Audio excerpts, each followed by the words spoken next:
Breaking news. প্রিয় দর্শক, আন্তর্জাতিক খবর নিয়ে হাজির হলাম রাতের সংবাদে। ইরানের রাষ্ট্রীয় গণমাধ্যম দাবি করছে রাশিয়ার চেচেন নেতা দুর্ধর্ষ রমজান কাদিরের ঘোষণায় মার্কিন সেনাদের পা ইরানের মাটিতে পড়তে দিবে না। মার্কিন আগ্রাসনকে রুখতে তারা ইরান ময়দানে প্রস্তুত। চলুন দর্শক, বিস্তারিত সরাসরি টিভির পর্দায় দেখে আসি।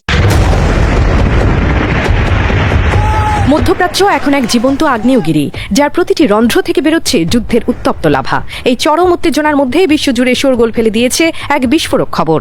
ইরানের রাষ্ট্রীয় গণমাধ্যম দাবি করেছে রাশিয়ার চেচেন নেতা রমজান কাদিরভের সেই দুর্ধর্ষ যোদ্ধারা এখন ইরানি ময়দানে নামার জন্য পুরোপুরি প্রস্তুত। মার্কিন ও ইসরায়েলি আগ্রাসন রুখতে তেহরানের ডাকে সাড়া দিয়ে কাদিরভের বাহিনী এক পবিত্র যুদ্ধের হুঙ্কার দিয়েছে। তেহরানের সংবাদ মাধ্যমগুলোর দাবি অনুযায়ী চেচেন প্রজাতন্ত্রের প্রধান রমজান কাদির সরাসরি ঘোষণা করেছেন যে তার অনুগত বিশেষ বাহিনী ইরানে মার্কিন স্থল অভিযানের যে কোনো প্রচেষ্টাকে ধুলোয় মিশিয়ে দেবে।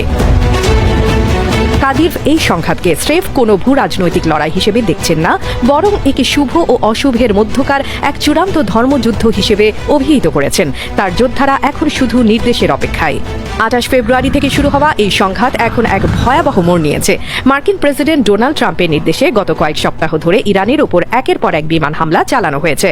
তবে পেন্টাগনের সেই হামলা লক্ষ্য অর্জনে ব্যর্থ হয়েছে বলে মনে করছেন সমর বিশেষজ্ঞরা।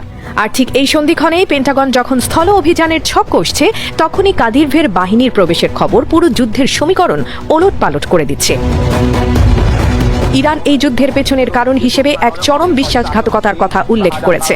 তেহরানের অভিযোগ, পরমাণু আলোচনার আড়ালে মার্কিন ও ইসরায়েলি গোয়েন্দারা ইরানের সর্বোচ্চ নেতা আয়াতুল্লাহ আলী খামেনি এবং শীর্ষ সামরিক কমান্ডারদের উপর কাপুরুষোচিত গুপ্ত হত্যা চালিয়েছে। এই শোককে শক্তিতে রূপান্তর করে ইরান এখন মরিয়া হয়ে উঠেছে। পারস্য উপসাগর জুড়ে মার্কিন ঘাঁটিগুলোতে ইতিমধ্যে 88 দফা ক্ষেপণাস্ত্র ও ড্রোন হামলা চালিয়ে নিজেদের সক্ষমতার জানান দিয়েছে তেহরান। যুদ্ধের এই নাটকীয়তায় এক নতুন মাত্রা যোগ করেছে ইউক্রেনের নাম জড়িয়ে পড়া। তেহরান সরাসরি অভিযোগ তুলেছে যে কিয়েভ সরকার শত শত সামরিক বিশেষজ্ঞ পাঠিয়ে মার্কিন ও ইসরায়েলি বাহিনীকে প্রযুক্তিগত ও কৌশলগত সহায়তা দিচ্ছে। এমনকি জাতিসংঘ মহাসচিবের কাছে পাঠানো এক চিঠিতে ইরান স্পষ্ট করে জানিয়েছে যে ইউক্রেন এই জ্বলন্ত আগুনে ঘি ঢেলে বিশ্বকে ধ্বংসের দিকে ঠেলে দিচ্ছে। যদিও ক্রেমলিন এই বিষয়ে এখনও আনুষ্ঠানিকভাবে নীরবতা পালন করছে, তবে ভ্লাদিমির পুতিনের অতি ঘনিষ্ঠ হিসেবে পরিচিত কাদিরভের এই পদক্ষেপের পেছনে মস্কোর যে সবুজ সংকেত রয়েছে তা নিয়ে বিশ্লেষকদের মনে কোনো সন্দেহ নেই।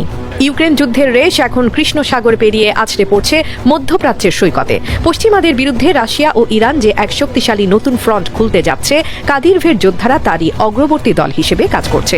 এদিকে পারস্য উপসাগরের কৌশলগত গুরুত্বপূর্ণ খার্গ দ্বীপ দখলের জন্য মার্কিন নৌবাহিনী যে তৎপরতা চালাচ্ছে তাকে আত্মঘাতী বলে বর্ণনা করেছে তেহরান।